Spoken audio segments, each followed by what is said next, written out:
लेकिन अपने ताऊ जी देखिए इस बारिश में भी ना मंडाई करके आ गए हैं। कुपन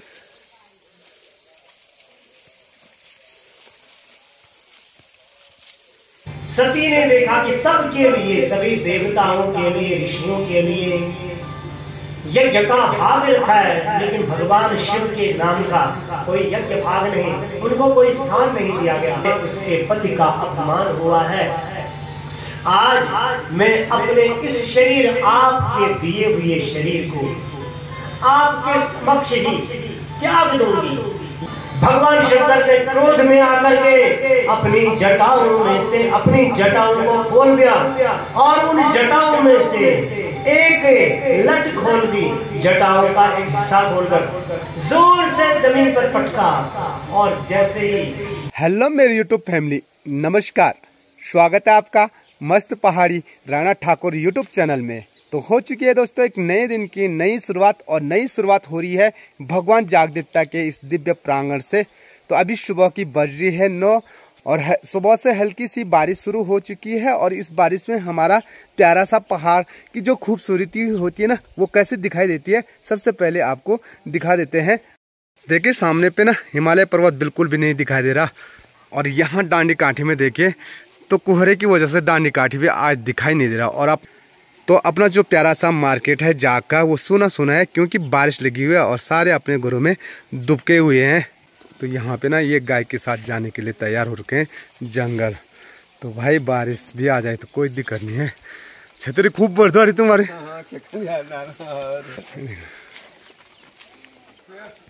लेकिन अपने ताऊ जी देखिए इस बारिश में भी ना मंडाई करके आ गए हैं। कुपन मानी तुम कुपन मानी ये पार बुतिर।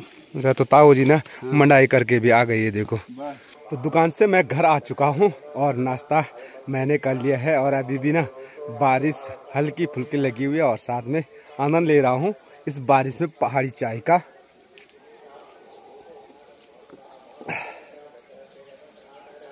भाई बारिश भी लगी हुई है और बारिश में भी काम करना पड़ता है। तो मैं आज आपको बता देना पहाड़ों में झंगोरे की लवाई कैसे करते हैं। तो झंगोरा तो मैंने आपको बताया ये होता है झंगोरा, और उसकी बालें ना कैसे लवाई करनी पड़ती है। यहाँ पे ना चाची कर रही है हमारी लवाई। तो ये देखिए सिर्फ उन बाली को निकालना पड़ता है।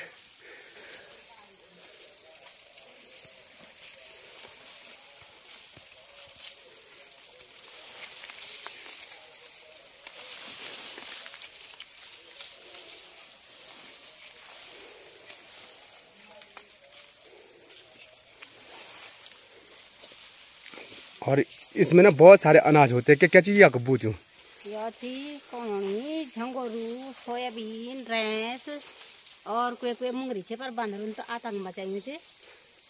मुंगरी तो नहीं रखी पर बूती छो बहुत सारा सामान तिबाफन कोई तो और भी छे बूती। तो मुंगरी और तोर तो बिल्कुल मिलती ही नहीं है ना बंदरों की वजह से। बंदरों का कारण तो धान में देखा होगा तुमने कि कितनी मेहनत की और थोड़ा एक बुआर मिली धान की। तो कुछ इस प्रकार की मेहनत होती है पहाड़ में, उसके बाद कुछ नहीं मिलता है। अभी कुछ नहीं हम बैठे रहा, मेहनत तो हम बहुत सारी कर रहे पर। तो ऐसे होती जी हमारे पहाड़ों में मंडवा की लवाई, झंगोरा की लवाई। और ये रही कौनी, कौनी भी खूब ये साल खूब से वही पर बांधरों नहीं रोके ना कौनी। तो ये है जी कौनी की बलड़ी, जो कौनी अब ना बिल्कुल पहाड़ों से विलुप्त हो रही है। लेकिन यहाँ पे ना ये देखो कौनी की बलड़ी कैसी होती है, देखो कुछ अलग ही होती। और ये वाली है झंगोरी की बलड़ी, ये वाली। और इसका बनता है भात भी बनता है इस कौनी का। और सोयाबीन देखो यहाँ, तो हमारे गढ़वाल में उसको ना भट्ट बोलते हैं। देखा होगा आपने पहाड़ों में ना झंगोरे की लवाई कैसी होती है। हर किसी चीज़ के, हर कोई अनाज के अलग अलग तरीके होते हैं। कोई पैरों से मांडा जाता है, किसी की बालड़ी को काटा जाता है, और कुछ को ना अब जो ये होती है ना दाल, रैंस, तोर और सोयाबीन, तो इनको ना इनकी कटाई के बाद निकालना पड़ेगा। उनको भी उसी प्रकार से घर ले जाना पड़ता है और उसके बाद सुखाना पड़ता है और उनको लट्ठों से कोड़ना पड़ता है। हमारी ताई को ना बरखा में भी चैन नहीं है। सलोट दो हाथ पर दथल दौरी आई बरखा में जानवर अब लोन जाना कुपन है क्या गुण सुबह उठते गुणी हो है कुपन तक है क्या अब आर कक भी नहीं था देखो घास लेते है ना तो ठीक नीचे लंगूर देखे इस पेड़ पे ना कितने सारे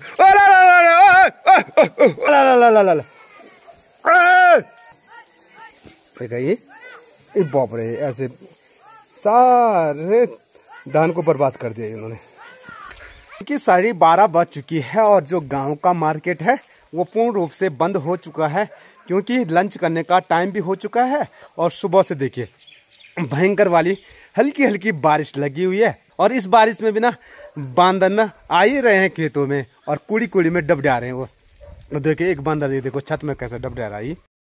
यहाँ भी देखो छतों में ना बंदर कुछ इस प्रकार से दौड़ रहे हैं भाई। तो इन बंदरों का करे पर करे क्या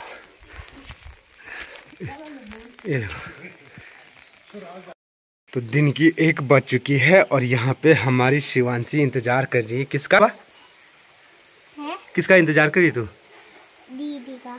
दीदी का? तू नहीं गई दीदी के स्कूल में? क्यों जाती? तो शिवांशी को ना दीदी का इंतजार है ना। ये देखो एक विद्यार्थी के रख रहे देखो पहुंच गया हमारा विद्यार्थी इस भरी बारिश में। छतरी नहीं लीक से तो छतरी। तो शिवांशी की दीदी भी आ चुकी है बोलना बिटा करके भीग भाग के बिजी के चेहरे पे आप खुशी है वे क्या बात है छाता। दिन की बज चुकी है 2:30 और मैं पहुंच चुका हूं अपने पुराने वाले घर पे। तो ये ठीक ऊपर पे हमारा पुराना वाला घर है और यहाँ पे हमारे देखिए सबसे पुराने वाले मकान। यहाँ पे देखिए कुछ ही मकान अब हमारे गांव में पुरानी कुछ इस प्रकार की प्यारी सी मॉडल की मकान रही हुई है। अब मुझे जाना है भागवत कथा जहाँ आरंभ होने वाली है कुछ थोड़ी देर बाद। तो आज आपको ना भागवत कथा का श्रवण भी करवाता हूँ। कथा जो भागवत कथा हो रही है ना यहाँ पे हो रहे। तो ये देखिए काफ़ी बड़ा जो है ना टेंट, ये टेंट यहाँ पर लगा रखा है और यहाँ पे देखे लिखा हुआ है श्रीमद् भागवत कथा महाप्राण यज्ञ का आयोजन किया जा रहा।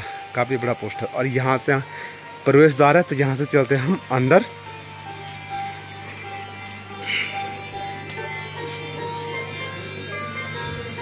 तो यहाँ पे है जी भागवत कथा का। तो भागवत कथा का जो श्रवण करने आते हैं उनके लिए ना प्रसाद यहाँ बन रहा है। तो सभी लोग ना प्रसाद ग्रहण करके जरूर जाएं। तो अब थोड़ी देर बाद भागवत कथा आरंभ होती है। तो ले चलते हैं आपको सीधे व्यासपीठ की ओर।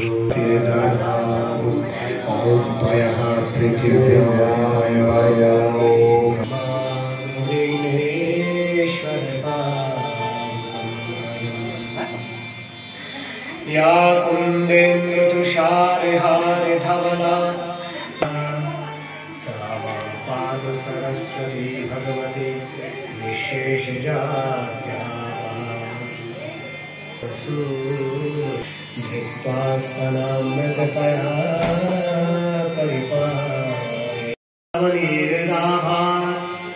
पीताम्बराधरुणबिम्बफलाधरोष्ठात् पूर्णेन्दु सुंदर मुखारविंदनेत्र कृष्ण।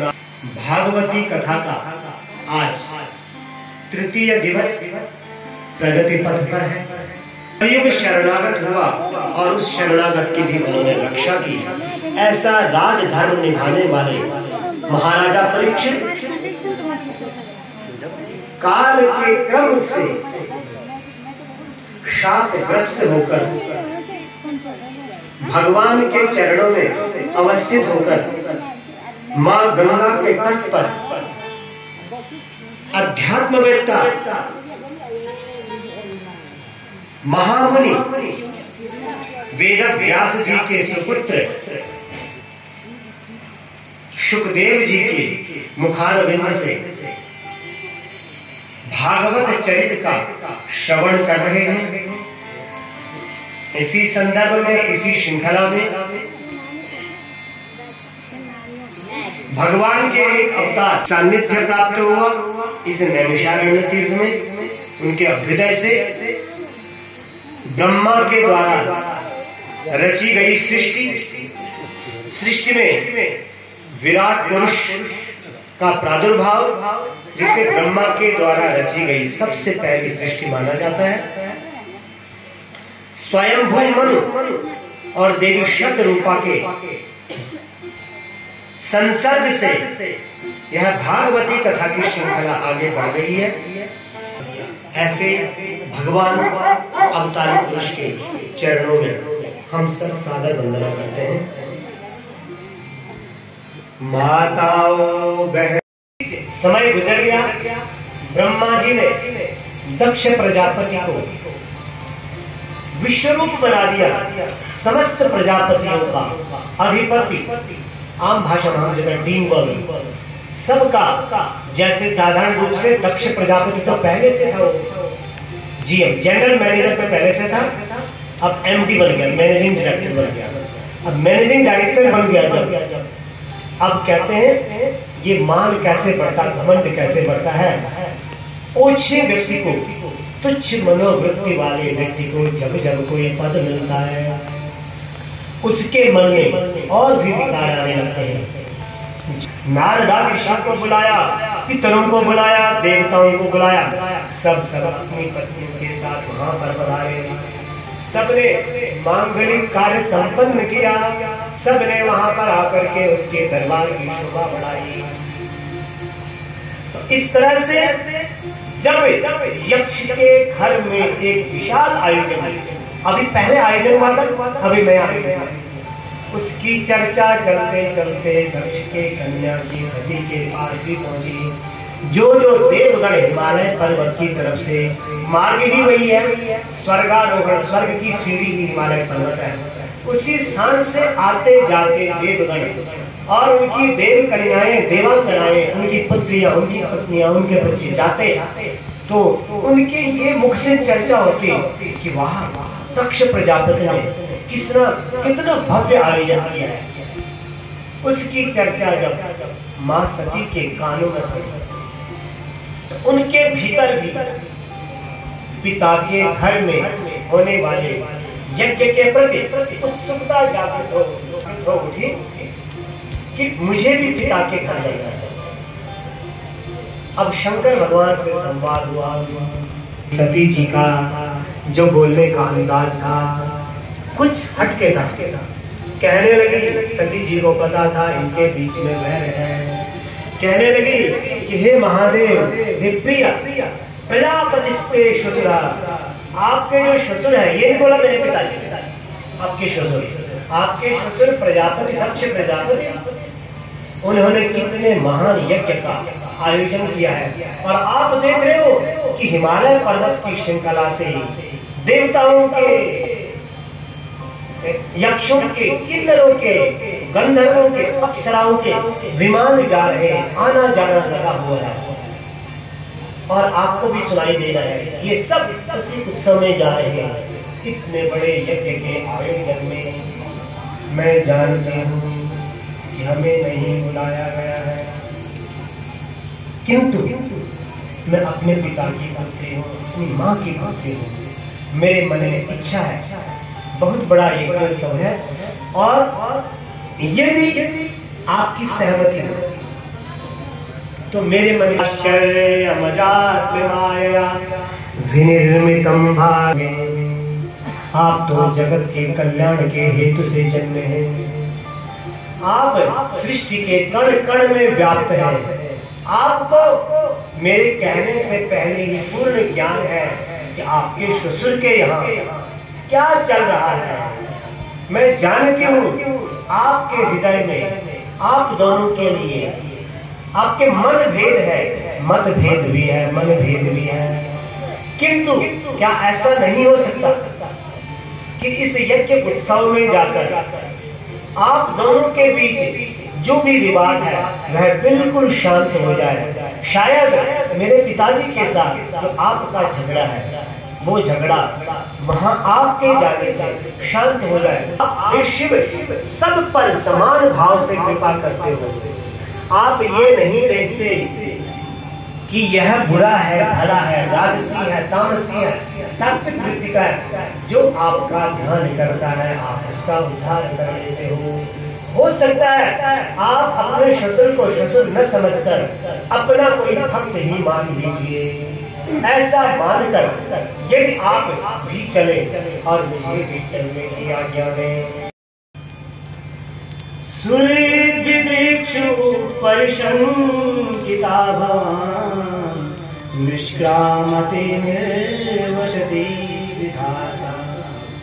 इतना कुछ बोल करके भगवान शिव शांत हो गए।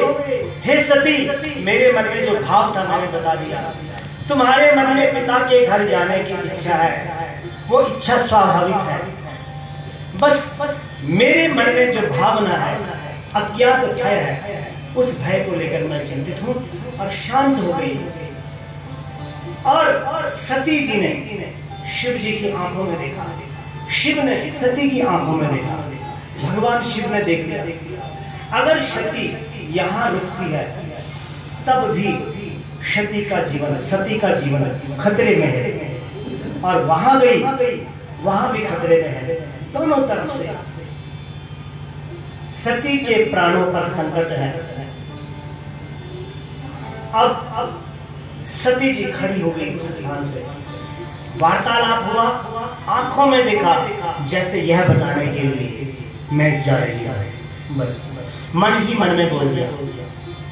भगवान शिव ने भी शायद मन ही मन ये भाव प्रकट किया, मौनम स्वीकृति लक्षण, मन ही मन में बोल दिया।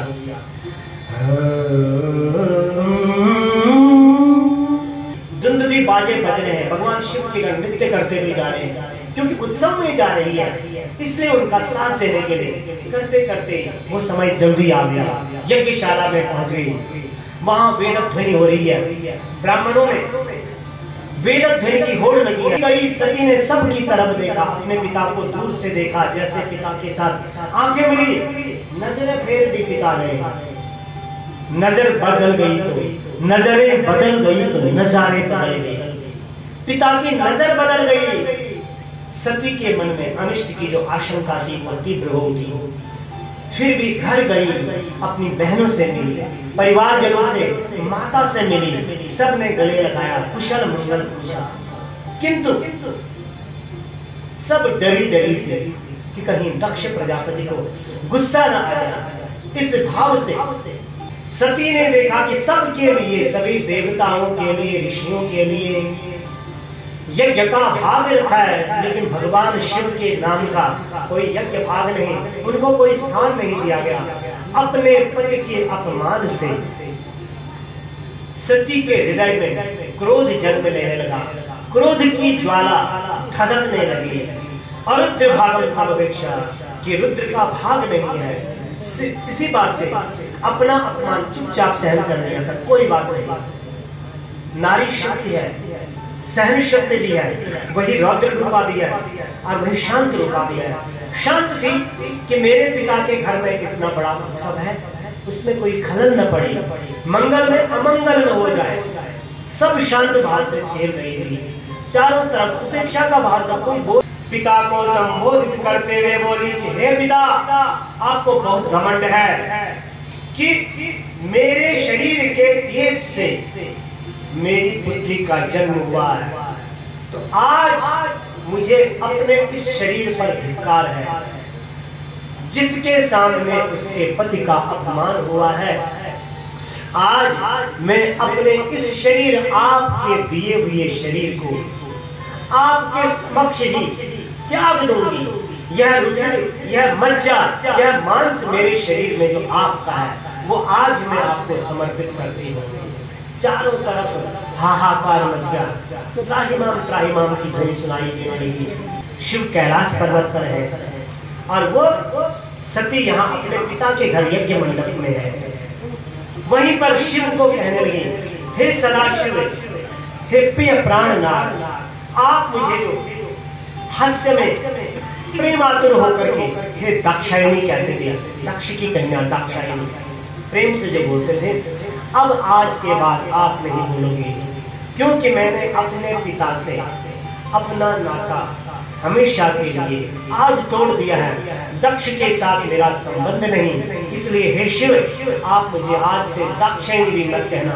मैं स्वयं को योग मुद्रा में अवस्थित करके पर ब्रह्म का ध्यान करके क्रोध में भरकर अपने पिता का धिक्कार करते हुए अपने हृदय को सहस्रार मणि में स्थापित करके और देखते देखते हजारों लाखों की सभा के मध्य में उस अग्नि की प्रचंड ज्वाला में, उस अग्नि कुंज में माता सती ने अपने शरीर को भस्म कर दिया।